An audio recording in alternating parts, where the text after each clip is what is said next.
Nirmalo, please start. Please start. Good morning, everyone. I, Dr. Nirmalo Kormukar, on behalf of Department of History, Sri Aurobindo General Degree College, welcome you all to this online special lecture on what is history. We have among us Professor Rajkumar Hans as the resource person, Dr. Dipankar Chakraborty, Principal of Aurobindo General Degree College as the President of the event, and Dr. Ruma Bhattacharya, Head, Department of History as the coordinator. And also, I would like to welcome all the participants and my dear esteemed students for their gracious presence in this virtual platform. Before we start, keeping the tradition of Indian culture, we will have a virtual lamp lighting. Kurutvam kalyanam arogyam dhanasampadam Shubham kurutvam kalyanam arogyam dhanasampadam Shatrubuddhi vinashaya Deepajyotirnamostute Deepajyotirnamostute Shubham kurutvam kalyanam arogyam dhanasampadam Shubham kurutvam kalyanam arogyam dhanasampadam.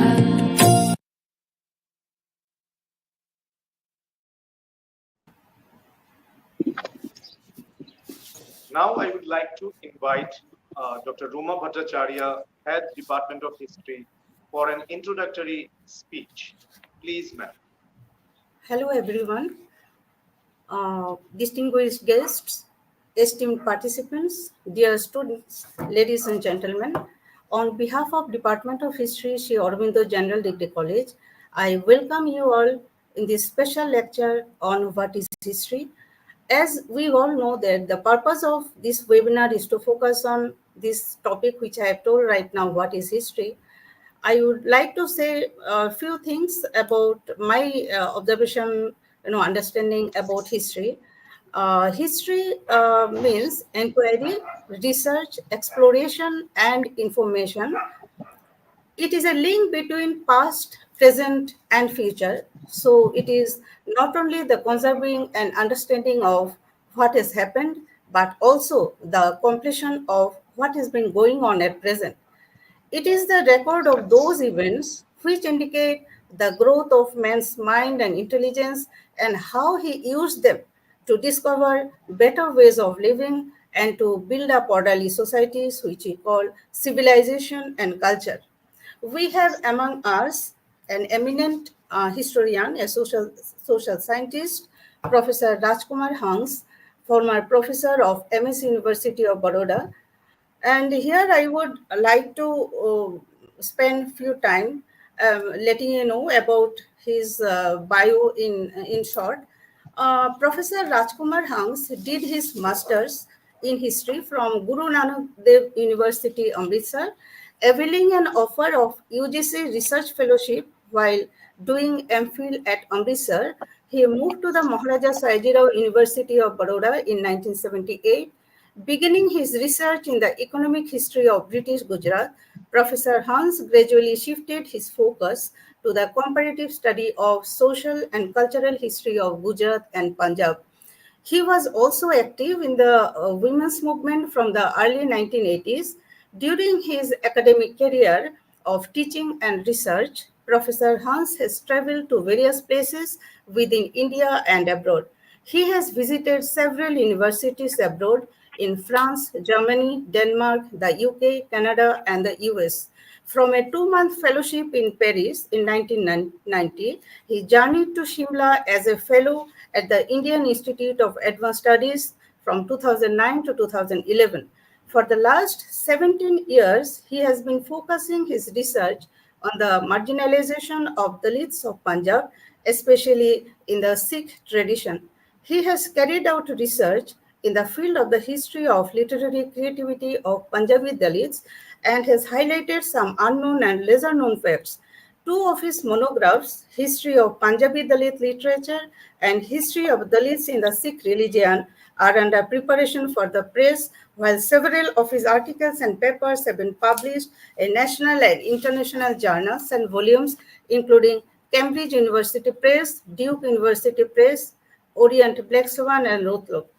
He received many awards like Fellowship of Indian Institute of Advanced Studies Shimla, which I mentioned earlier also, Dr. B.R. Ambedkar Award for contribution to Dalit Studies by Sri Guru Ravidas Sabha, New York, April 2010, ICCR academic visit to Germany and Denmark, August 1996, British Council Fellowship, London, October-November 1994, Canadian Studies Research Fellowship, Vancouver, September-October 1994, Visiting Fellowship, MSH, Paris, October-December 1990, British Council Visiting Fellowship, London, October-November 1990.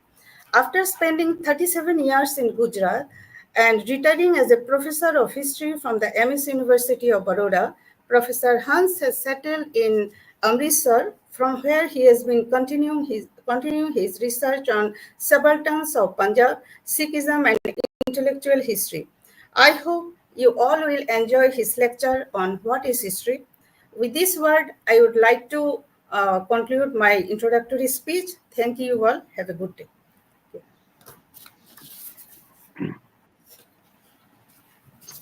Thank you, madam, for introducing Professor Hans to our students and the esteemed participants. Now I feel privileged to request our Honorable Principal of Sri Aurobindo General Degree College, Dr. Dipankar Chakraborty sir, and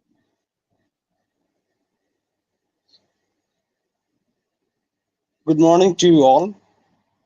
I, on behalf of Sri Aurobindo General Degree College English Medium, Agartala, welcome you all to this web special lecture session.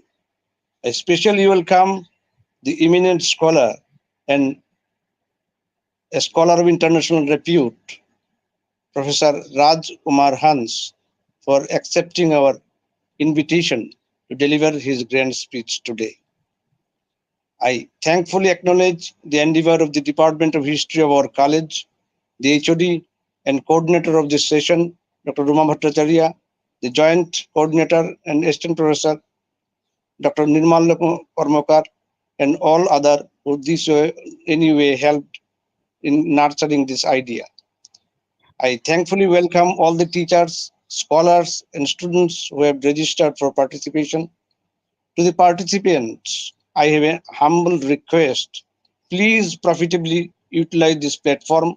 As a scholar like Professor Hans is really an asset of the country in his field, and getting his appointment is equally challenging. I once again cordially welcome you all to this August session. Thank you and have a good day.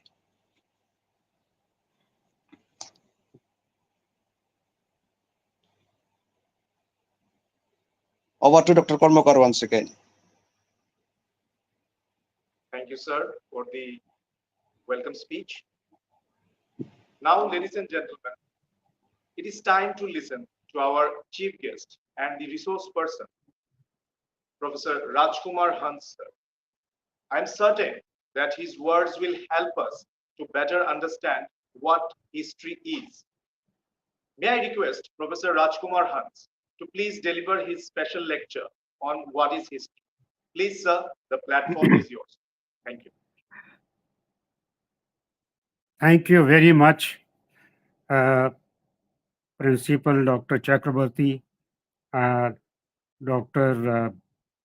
Ruma Bhattacharya, and Nirmalya, and college, overall the college, for having invited me to speak some of my sense or understanding of what I have been doing and what I have been teaching in the last 40 years or 45 years in different places and mainly in Gujarat.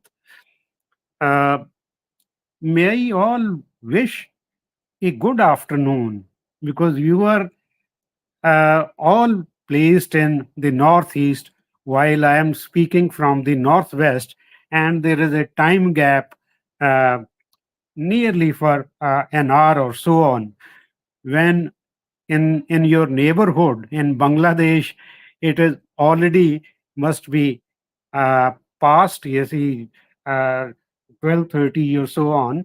Uh, so in the West, in Pakistan, it would be another half an hour advance. So it is a wonderful conversation, say, between East and the West of our country. Uh, it is my very privilege to speak to you on this very important topic, what is history?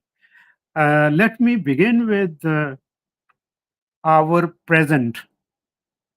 The billions of people right now breathing on this planet everywhere, uh, in all the continents, in all the countries, in all societies, we are all human beings, and we can speak across, understand, despite the differences in our languages, in our cultures, and so on and so forth. Because it is only the human species that is distinct from all other living species. It is the very large brain that the human beings are endowed with which everything possible has happened so far as we know ourselves. We are speaking in a language which was foreign to us, but which has become one of our own languages. It is an interesting historical phenomena to make sense of what we are today. The languages which we speak, my mother tongue is Punjabi, yours would be different, and so would be. There are numerous scores of languages, or maybe hundreds of languages, which are spoken in our subcontinent, in our country, and yet we are wedded together. What we speak, the way we speak, what we eat, the way we eat, what we wear, the way we wear, it is all connected with the past. We make our we make sense of ourselves today in the present only in relation to what we have learned about our own selves from the past as we grew up as children, from children to adulthood, and so on and so forth. It is all only because what we have understood or what we have learned from our own individual past and our collective past. So, history is a discipline. History is a way of looking at the past, understanding it, and making sense of the present.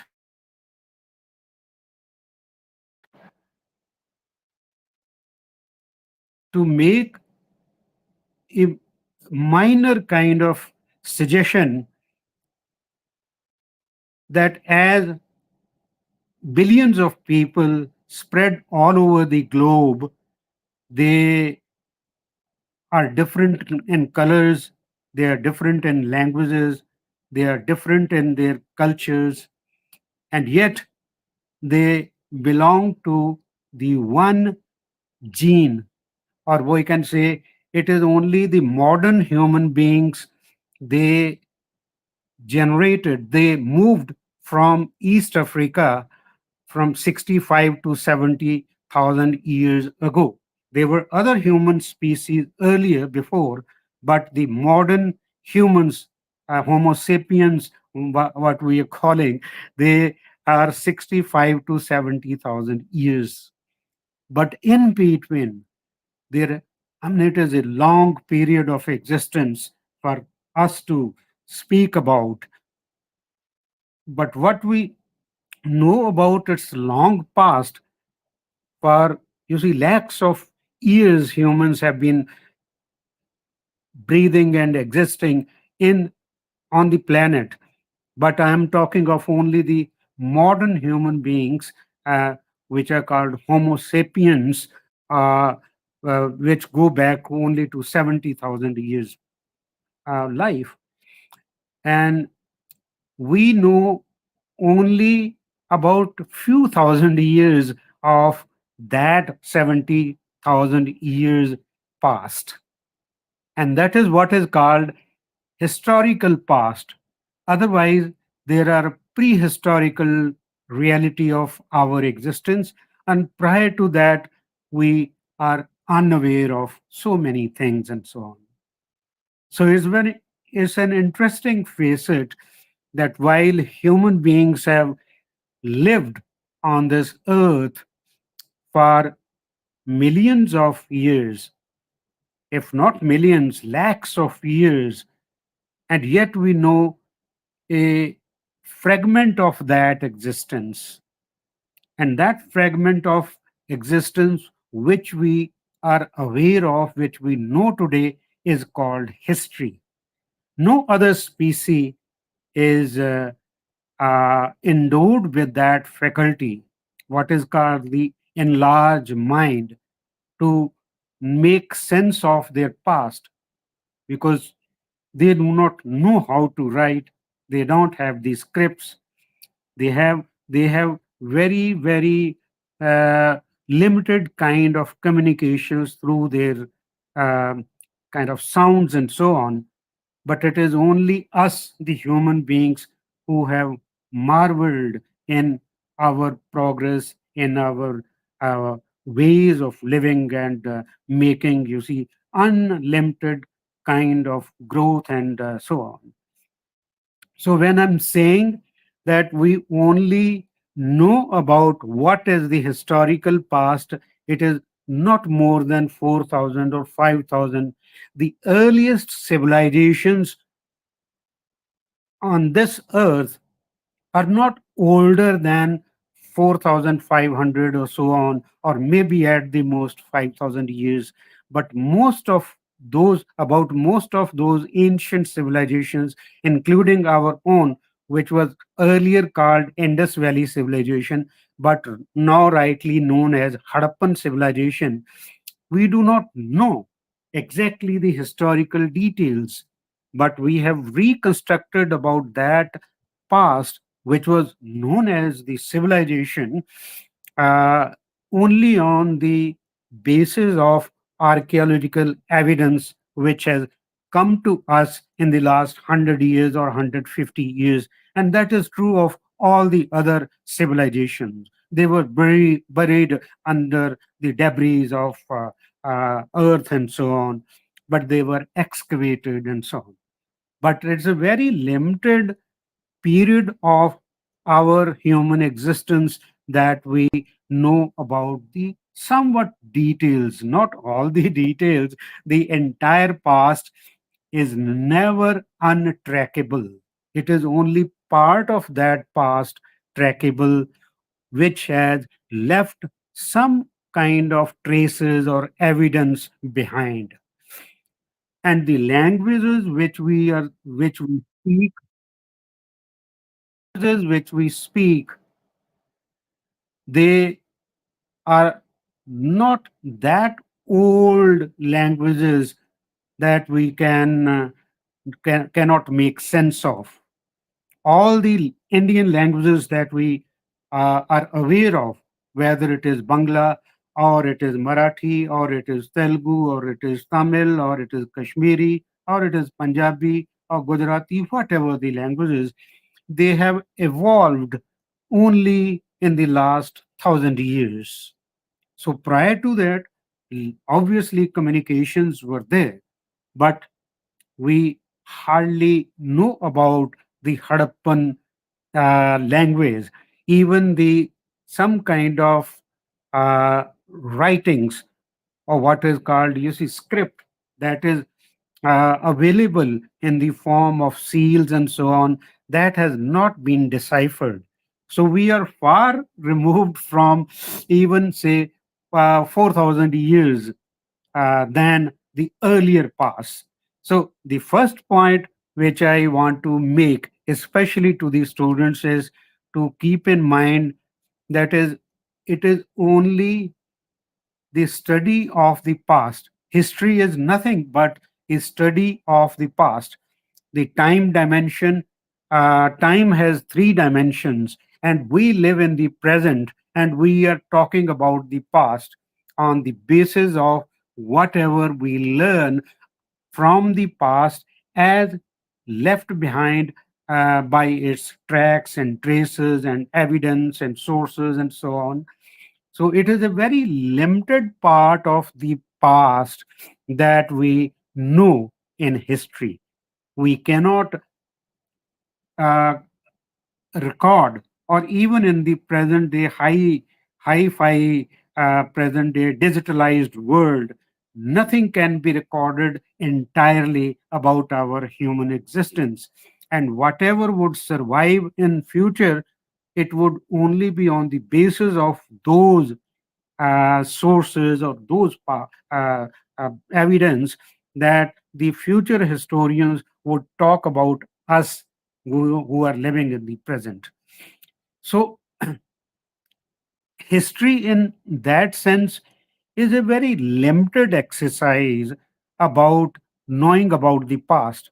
It is very selective exercise, and who knows the past, who works on those sources, on the evidences, on the tracks, on the traces left behind the past. So most of people can work on, but it is mainly the inquiry, investigation, researchers made by the historians who are trained in their respective, in their discipline called history. So, first point which I want to emphasize is that history is a meaningful exercise to know about a part of the past, not the entire past. Entire past is never knowable because everything is not recorded. Next, if I want to make some sense that it is only if it is a selective part of the past, who decides which past is important or which part of the past is important? It is the historian who decides for his or her understanding, for his or her interest, for his or her uh, kind of training of mind, or the guidance which the historian gets from the supervisors and so on. So it is amalgam of some so many factors which lead the historian to take a decision on which topic, on which theme he or she wants to work. So in that sense, it is, if there are no historians, there won't be any history. So essentially, it is a human enterprise.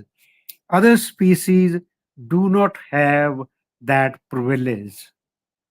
The fish, the animals, the birds, and the uh, other species do not have that kind of ability, that kind of reasoning, that kind of languages, and so on to work on their past. They live just biological lives and finish. We live intellectual lives as well, besides biological lives. So, understanding for human beings and learning is a continuous process. Every generation learns from its preceding generations, and the accumulated knowledge becomes the a kind of heritage in the present sense. We have accumulated so much knowledge from our generations, whether they were literate or not, but many things that they did, they made inventories, they made innovations, whether they were literate or not, but we are in a way beneficiaries of those generations. So it is an accumulated knowledge, learning, which the we in the present enjoy, and that in a way can be called a history, what we have learned, what we have known. And interestingly, since human mind is very fertile, it can imagine about what has what what happened and what also did not happen. It can imagine the so many things beyond this materialistic world. It can imagine about the unforeseen kind of forces and so on. So another thing which is very important in learning about history is that human minds, they also have memories, and memories are a very tricky business. Memories are could be exaggerated, memories could be shortened according to one's interest, one group's kind of benefits and so on. But as things happen, humans have interesting ways of exaggerating or minimizing according to their positions in the society or according to their own interests. And that's why mythification also takes place along with the history. Or I would say mythification takes the first step before the historians try to come and separate the myth from, or separate the reality from the myth. So myths are always there. We are aware of the Greek mythology, we are aware of the Chinese mythology, we are aware of the uh, Indian mythology, we are aware of the Egyptian mythology. Mythology is a part of the human existence, but that is not history. Our great historian D.D. Kusambi had written a book in the 70 years ago or so on called Myth and Reality. He was a great mathematician, turned historian, turned into archaeologist, and so on, and wrote fascinating uh, details about the discipline of history, about ancient India, about the other things, and about the discipline itself. And incidentally, he was quite influenced by Marxism and Buddhism. His father, Dharmanand Kosambi, was a great Buddhist philosopher, though they all hailed from Goa, from Saraswat Brahmins. D.D. Kosambi and his father, uh, they were. I was talking about the myth and reality. So he had written a very interesting monograph on myth and reality. So it is the job of the historian, it is the job of the discipline of history to present as far as it is possible to present the past in a undiluted form or in the purest form, which does not exist. I do agree, because nothing survives in what is called the purest form. There is nothing pure. Everything is filtered through the minds, and minds, they have their own ways of recording, their own ways of recalling, their own ways of regenerating. So nothing comes pure in the pure form. So at the most, the discipline of history tries to be closer to the reality, what really happened. But it is not feasible, because in human affairs, nothing is absolute, nothing is everlasting. And history, as the French historians informed us, that history is written every 10 years. With every passage of time, the new generations ask new questions from the past, in the past, and past comes to be rewritten. Past is rewritten all the times. There is nothing which is lasting, which is a final word. So in a way, there used to be a long kind of debate among historians whether history is a art or science, whether history is a science or art or whatever. But um, many a brave kind of historical thinkers, they try to answer very firmly and with convictions that history was a science, forgetting that these are two different disciplines. Science, or I would just mention that most of our disciplines of knowledge, they grew up in the only in the 18th century or 19th century.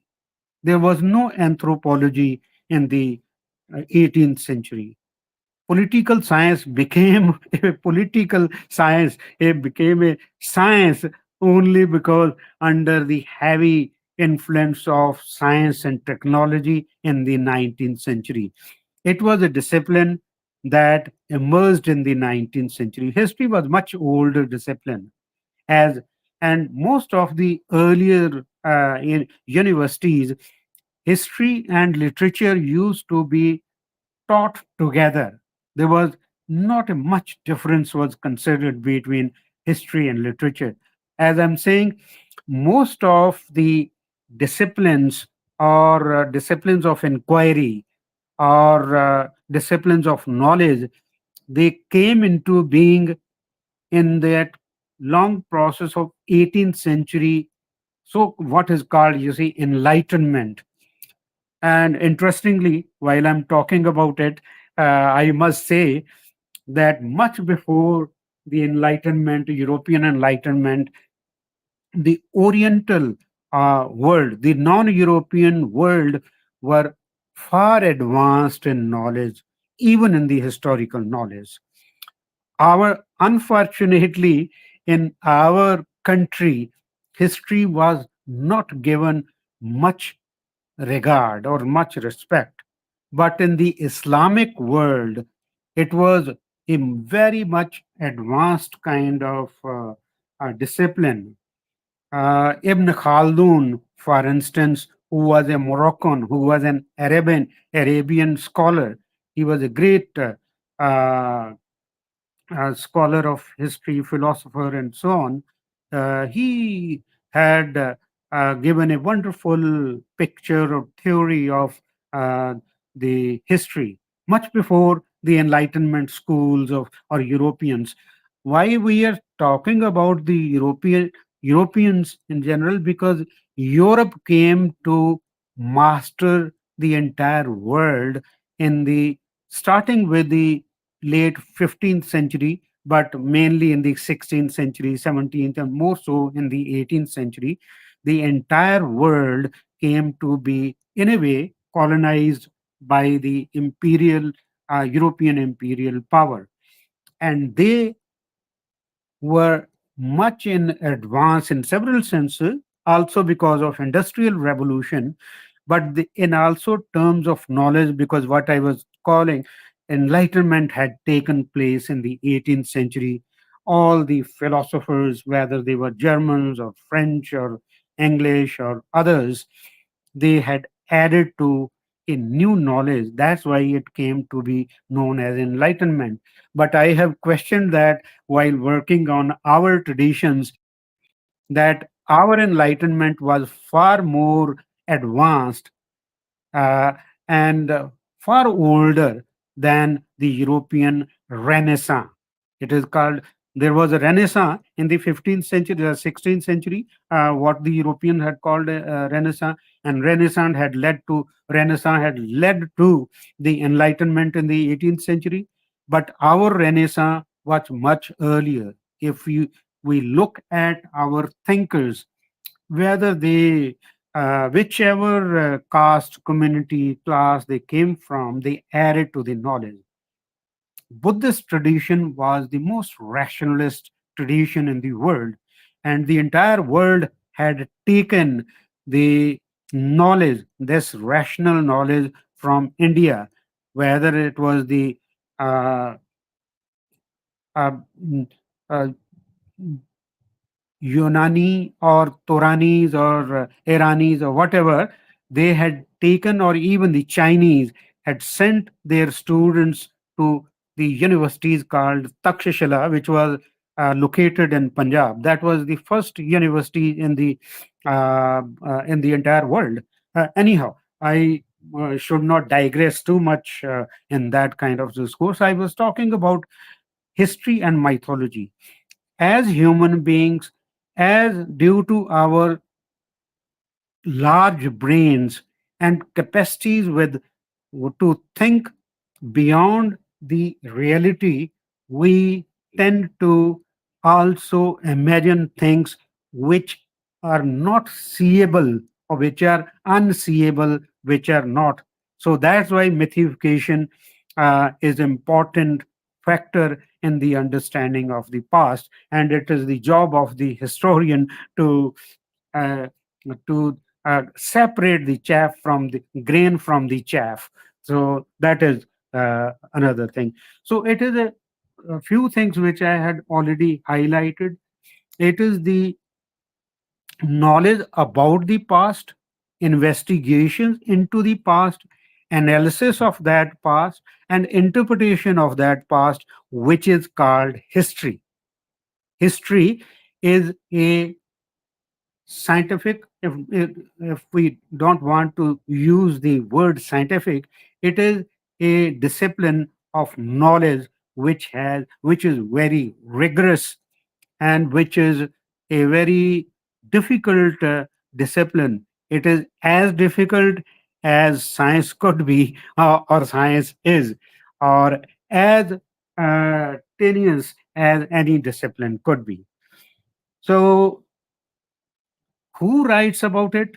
It is the historian, and it was E.H. Carr who had delivered 6 lectures to the Cambridge audience in 1962, which had which were compiled in a book called "What is History?" In that, he was saying, before you read history, before you study the historian, because it is the historian who is product of the past, but it is part of the present who is approaching the past. What he is or she is important to know. Which background she comes from, which class, which caste, which religion, which nationality, which language one comes from, all makes the historian. And accordingly, the biases come in the understanding, in the investigation of the past. As I told earlier, that history is a selective process. It is the historian who makes selection from the myriad available facts. Only he or she selects those facts which answers his or her inquiry or his or her theme. Otherwise, other things are discarded, they are marginalized, they are not taken into cognizance. So it is a very selective process. First, I made a point that as a discipline, it is a access to the past in a very limited way. The entire past is unknowable because it had not been recorded. The entire past has never been, uh, it is never recordable in its entirety. It is only the selective ways in which recording takes place. I will come to it when I will talk about the sources of history, that how sources, what are the sources, how they are generated, and how the historian makes sense of the sources and uses them. Another thing is which has evolved over the last 150 years, 200 years is that history has, as a discipline, it has grown from simplicity to complexity. Why I'm saying simplicity to complexity is because it was a discipline which was believed to be have only concern with the past, and the only concern till the 19th century with the historian was to have concern about the ruling castes or ruling classes or ruling uh, you see sections. Elite history was produced. As in the early 80s, our own subaltern school of thought had emerged, and they said all hitherto history had been an elitist history, that history was only about the uh, elite, written by the elite, and otherwise other sections, most majority of the people, the masses were left out from the purview of the past. But it is in the 19th century itself, there were so many things had happened, like Marxism also as an ideology emerged, and there was a talk of people's history from, you see, pure political history.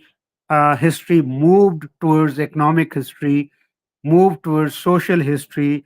Now, in the last 50, 70 years, it has uh, charted, you see, very different courses and enlarged its scope. Like there is intellectual history, there is a history of foods, there is a history of tea and coffees, history of uh, uh, uh, you see women history, the Dalit history, the all kinds of histories have come in. So the scope of history has expanded with every passing decade since 19th century.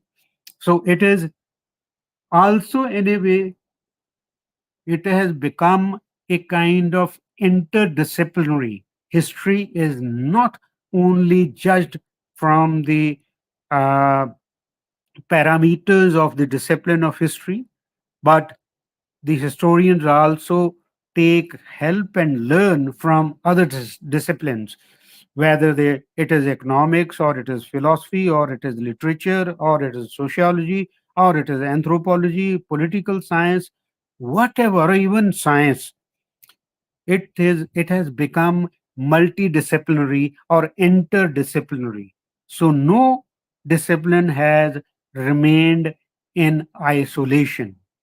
So if the historian or history has moved from simplicity to complexity or multiplicity, it has also become a much larger phenomena than it was until the late 19th century.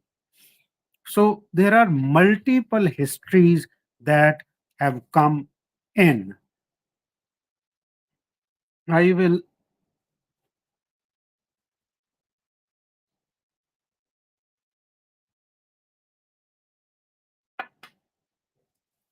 sorry. Hmm. I will, interestingly, I will bring in few scholars, philosophers, historians, how they looked at the discipline of history. I have made a very few basic uh, issues very clear to you. If they are not clear, most of the uh, questions would be welcome at the end of my address. There was a great philosopher and Karl Popper.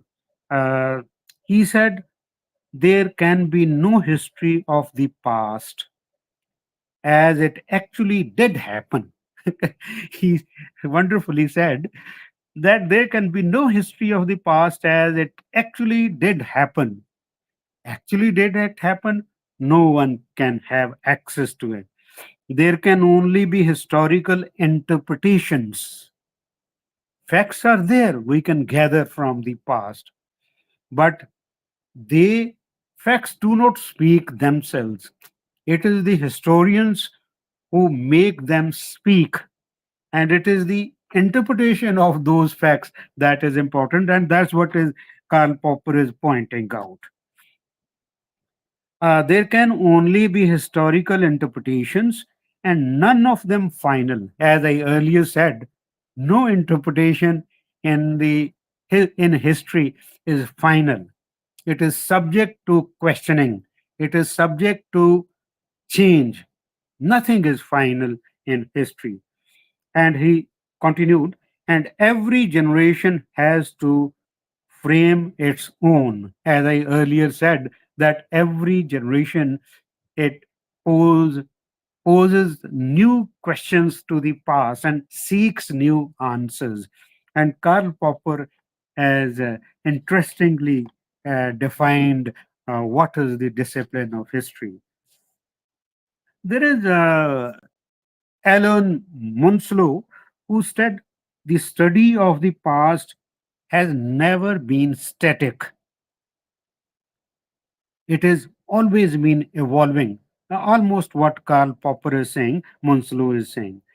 The practice of history has witnessed many shifts and turns in the way it is thought and undertaken.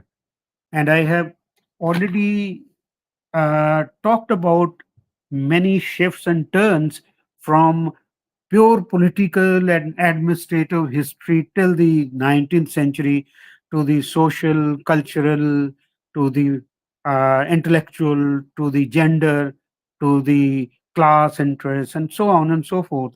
Those have been turns and shifts.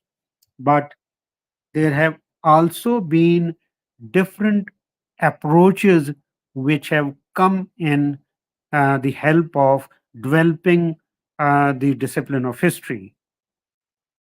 There was, say, if there had been elitist histories before political histories, there arose, you see, Marxist history, as I was talked about. There now have gender history, women's history, Dalit history, class history, intellectual history, and subaltern school. So many schools have emerged to how to make sense of history. History is a complex subject. It is not an easy task.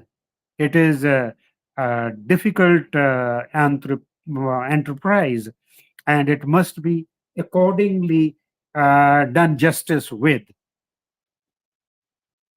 Uh, there is another interesting scholar, Arthur Marwick. mm, Arthur Marwick, who said, "What happened in the past influences what happens in the present. What happened in the past influences what happens in the present, and indeed what will happen in the future." So he combines all the three dimensions of the time frame. So we are, in a way, history weds them all together so that knowledge of the past is essential to society, because society lives in the present, it aspires to live better in the future, and that's why history is essential to understand which way we have come from, what from which direction we have come from, and which direction we are going. That we must understand. Only history can make us understand. Then there is a another thinker, Carl Becker, who also talked about the value of history. He said, "The value of history is indeed not scientific but moral. Is very interesting.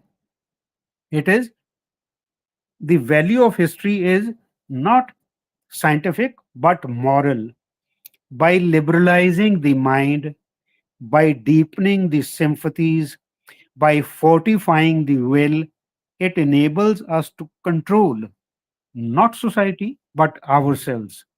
So it's a very interesting way he is highlighting the importance and value of the discipline of history, that what we have learned, how our minds have liberalized, how our sympathies have deepened as humans, and we have become humane in that sense, and how it enables us to control ourselves from the animalistic kind of uh, attitudes or behavior to more sensible, sensitive human beings. It prepares us to live more humanely, he puts it so forth, in the present, and to meet rather than to foretell the future.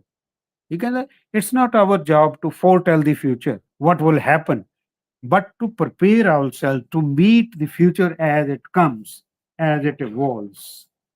So it's a very, very interesting facet. I will quickly now talk something more about the part of what is called historiography, the writing of history. As I told earlier, it is a human job. It is the human beings writing about the humans, but human beings trying to understand the actions and thoughts of human beings in relation to our environment, our nature, the way we face the nature or we live with the nature, environmental history, or and our relationships with animals, our relationships with the way we produce goods, whether they are grains or they are clothes or they are metals or industries or so on. So it is in its entirety that the human actions and thoughts are looked into. Uh, and it is essentially a job of the historian, what historians do, because historians do not uh, uh, uh, born, they are not born in the society on its own, but there are universities, there are colleges, especially the universities, which train the human minds in the disciplines. And history has been one of the most important disciplines in all the universities all over the world. Historians decide widely on several factors, that what is scientific, what is significant and important into the past or about the past according to his or her understanding, her interest. Uh, the students of history must understand or must examine not only the past but also those who write about it, as I said earlier.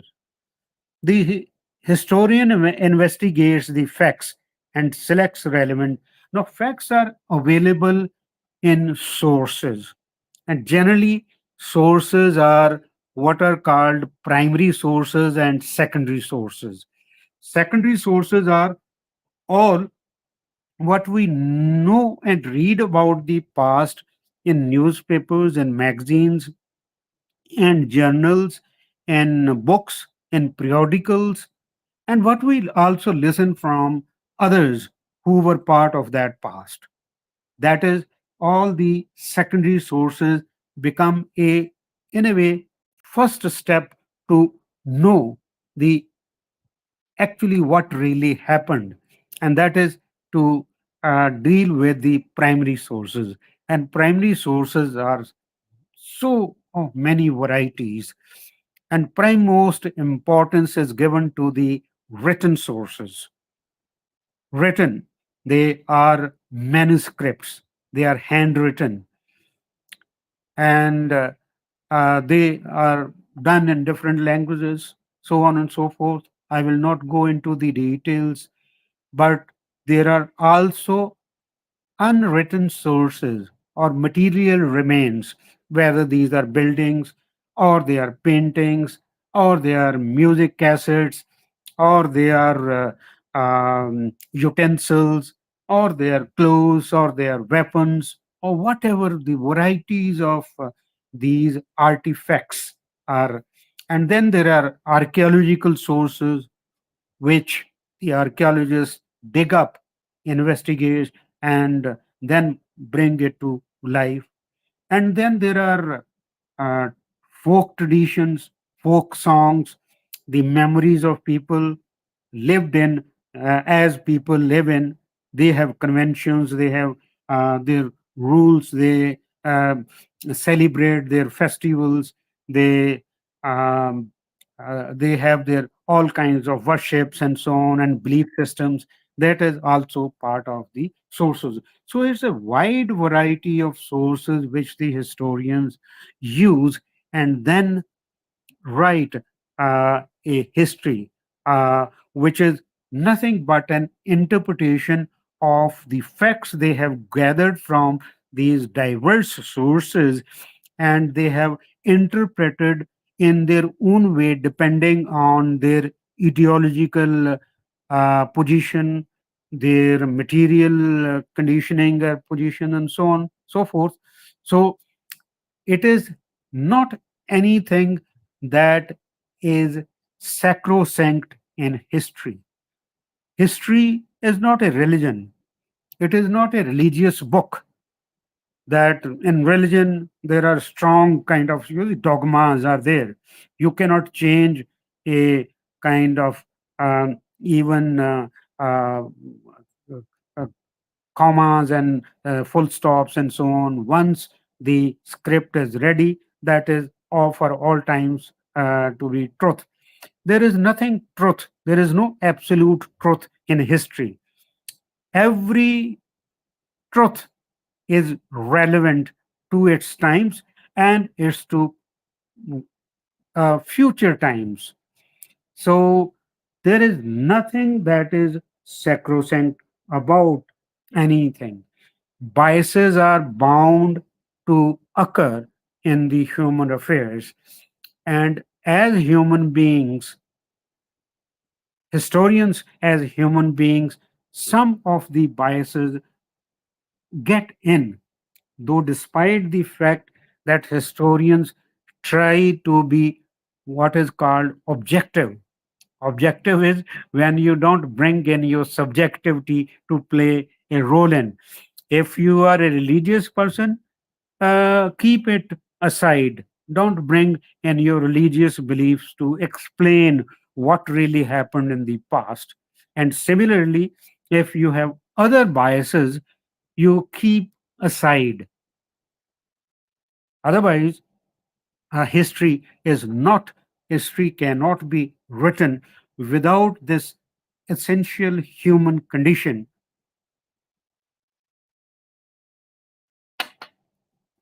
We all grow up in societies according to all our so-called what is called, you see, the our identities are given. Human beings are born as natural beings, part of the nature, but unlike other species, the human beings are born and grown, they grow up in the family structures.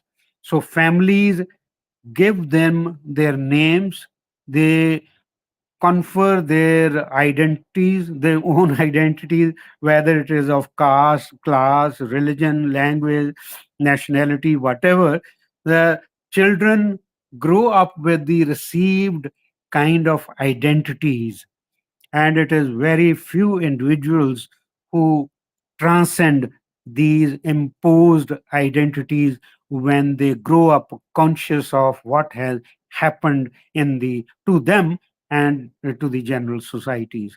So every one of us grow up with those childhood memories, childhood giving, whatever knowledge was given, whatever learning we have been imparted with, and those stay for long times in the life.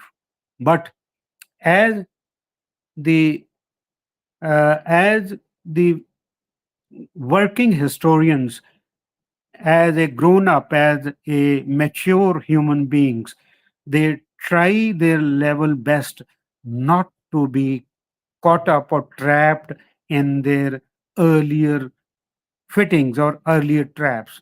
They want to, they try to get out of those traps and try to interpret the past the way a liberal mind should do it.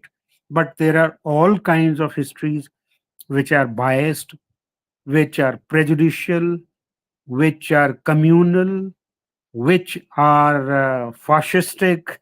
So it is up to the reader how to make sense. As it is very important, as I make the earlier in the beginning, that uh, it's very important that we must, before we study any book or any history, we must look at the author, the writer. Who is who is he or she, where one was born, where one, what kind of environment one grew up in, and what kind of situation he or she had undergone and come to the position what you are now placed with, that the book in your hand. So it's important. Otherwise, normally we human beings, we just start reading and accept whatever is written as the truth. But there is no truth. There is no absolute truth in human life, in human conditions. And I think I have made um in a very basic ways what the discipline of history is. It cannot be other disciplines. Other disciplines have their own importance. History plays its limited role in the understanding of our past experience, because without past, we are we would be dead bodies, or walking um, dead bodies, because it is only that sense of the learning from the past that we make sense of ourselves. And indeed, if I were to stretch it far, I would say every other discipline of inquiry or knowledge, they have their own history. They make sense only because of what they had done. Science students study about the what happened right from the ancient times till now. So are the engineers. When were the innovations, inventions made by whom? Industrial revolution, when it happened, and so on and so forth. And so is the case with every discipline of knowledge. And history, in that sense, is called, you see, mother of all knowledges, because we look into also science, also technology, also into industrial revolution, all kinds of revolution which have happened in the past or happened in the human affairs. I think that is enough for me. Questions would be most welcome. Thank you very much for your patience.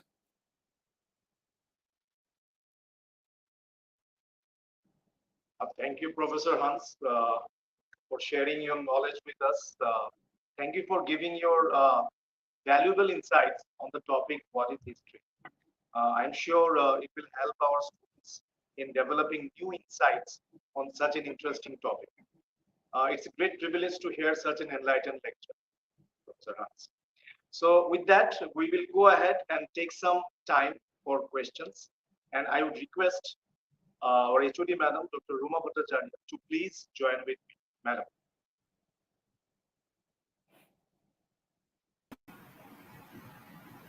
Hello, am I audible? Yes, madam. Yeah, actually, there are two questions. One is actually Mr. Subir Rana. He actually asked something which I am explaining to sir. Sir, can you see his comments here in this section? No, it's not No. visible. Okay, sir. You Then can. I'm explaining. Hmm. He wrote, "What do scholars and researchers do when history taught in schools, colleges, and universities is being skewed, distorted, and manipulated? How can we interpret the past?" Then again, he wrote, in the most unbiased manner, without being labeled as an anti-national. So it's related to the earlier questions which I have asked. Sir, did you hear what I have said? Yeah, I, Yeah, I sir. think it's a very valid question because it's a question of how the students, can see and avoid the biases in the historical writings. Uh, it's a difficult exercise. It is not an easy. It comes only as you grow, as you become aware of all the shades and all the contours of our social complex social order and different kind of ideologies and thinkings and religions and whatnot and whatnot. So it is as a historian, as I explained in my lecture briefly, that it is becomes very important for the historian to overcome his or her own preconditioned biases or so on, if one has not already taken care of. I can say for myself that I grew up intellectually as an unbiased person, non dogmatic. I don't follow any ideology. And I say it because all ideologies, all knowledges are humanly constructed. They are constructed. They are not, they do not come from the skies. So it is human ingenuity which have made, you see, all knowledges possible. And all knowledges that are possible are understandable, or they are subject to questioning, they are question or they are subject to uh, corrections. So it is only through rigorous exercises of contemplation, of research, that one can overcome these. Otherwise, the second question was related to, I forget the what was the second question. Yes, sir. He wrote, uh, means it's related. I'm reading out the whole question. Okay. What do scholars and researchers do when the history taught in schools, colleges, and universities is being skewed, distorted, and manipulated? How can we Hmm. interpret the past? Sorry, not. He, he further wrote, sir, subaltern history itself has its own criticisms Yeah. because most of those who were associated with the subaltern school haven't been subalterns but were rather based outside India and teaching in elitist. True enough. As I said, as we grow up, we tend to accept accept as something truth as we read it. But that is not truth. It is only with the as we grow up further, as he rightly pointed out, there are several schools of thoughts, and like subalterns, they started writing, talking about the subaltern groups, about the marginalized sections, and so on, while the historians themselves, most of the subalterns, they came from the upper crust. And that is a kind of mismatch that happens. That is also a question that has been posed by, say, the peasants, by Dalits, by women, that how can the others talk about them when they are different. It is possible to certain extent for the spiritual masters to overcome these differences, but general human beings it is difficult exercise. And that's why I would say that it is best histories are best women's histories are produced by women themselves, because women history, as other history, have grown up out of the struggles they made for the women's rights, for the women liberation, and so on. And that is true of all kinds of histories. Now, in the past 40 years or so, uh, sorry, uh,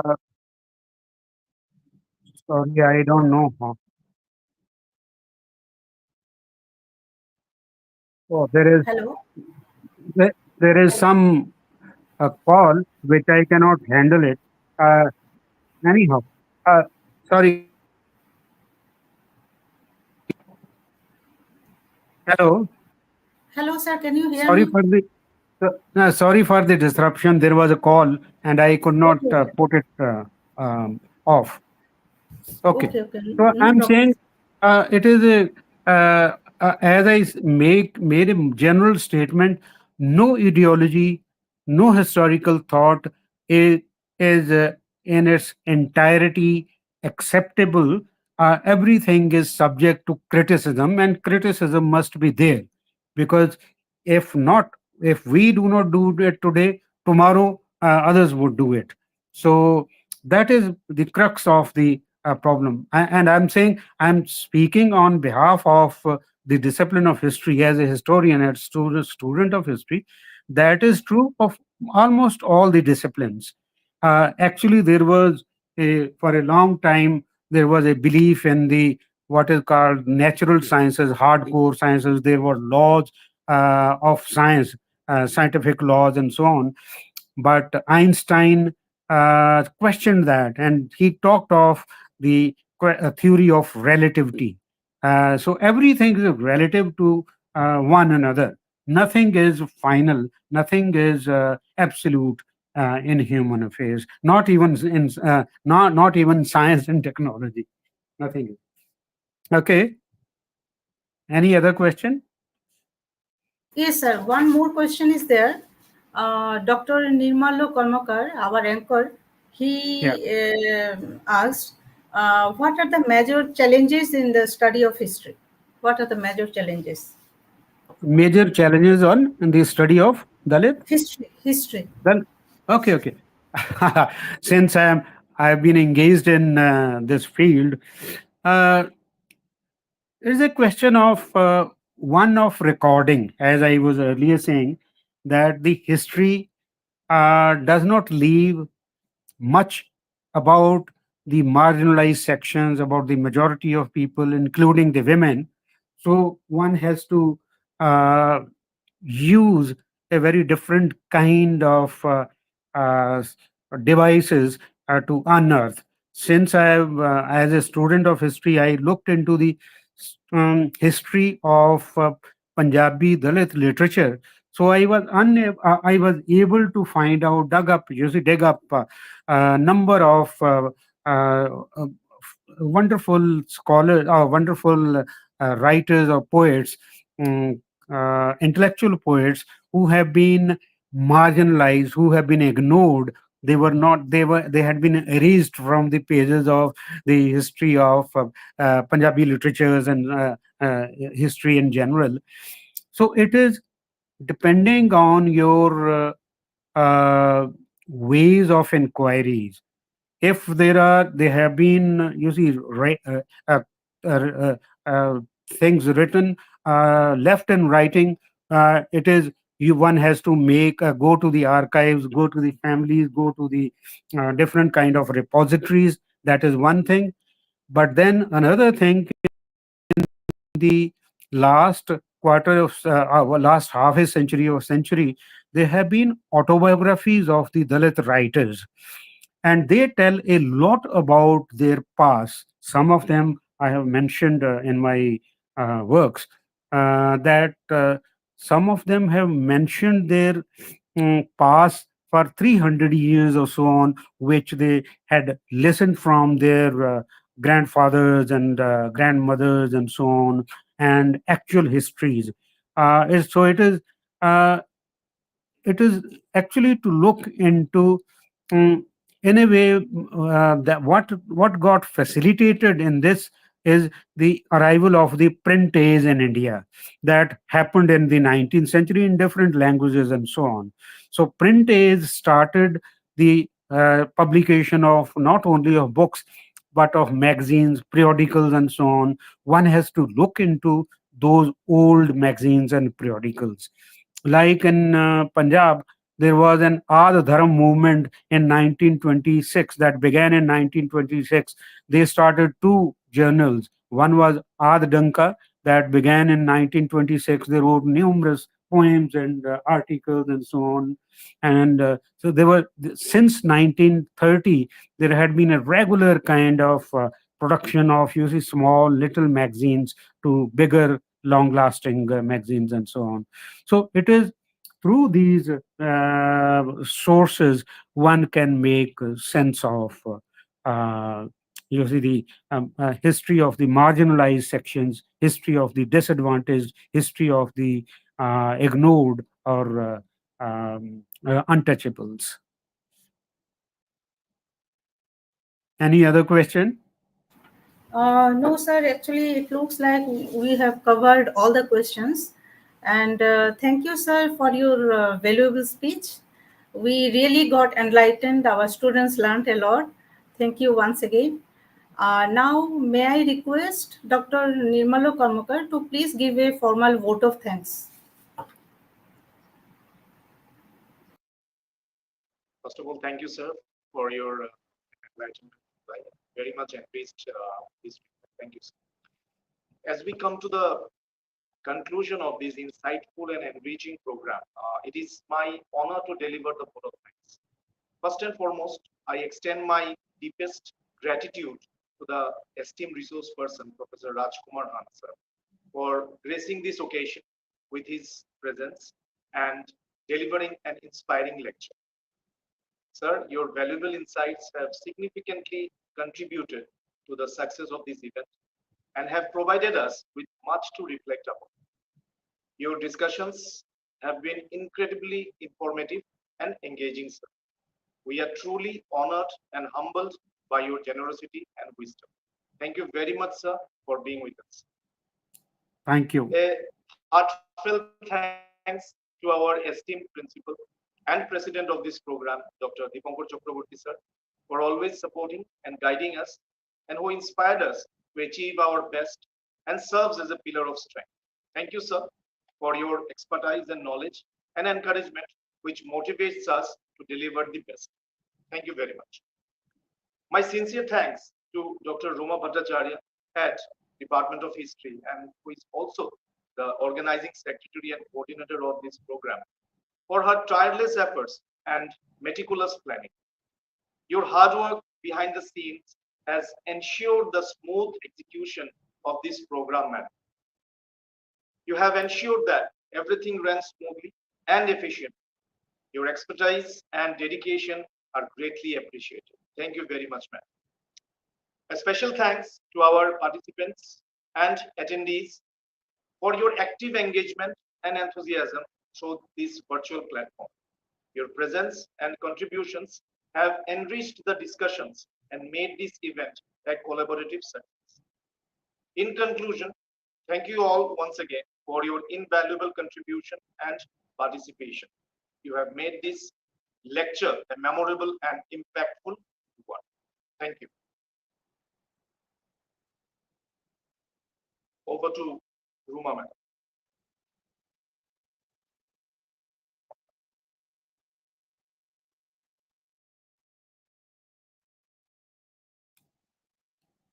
Madam, your microphone is off. Thank you, Dr. Nirmalo, for your vote of thanks.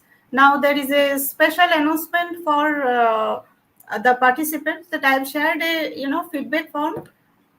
Please click the link and do the necessary work of giving the feedback. And after that, not now, slowly, within few days, we will give you the formal certificate, e-certificate. And I think we are good for now. Thank you, Professor Rajkumar Hans. He, Thank you. I forgot to mention one thing. Sir was my PhD supervisor, and I know sir since my MA course, master's course, and I'm really proud to be his student. And thank you for your efforts, sir, for your time, and thank you very much. Thanks to Dipankar Chakraborty sir also. And it is a great pleasure for you all today. Thank you. Bye. Have a good day.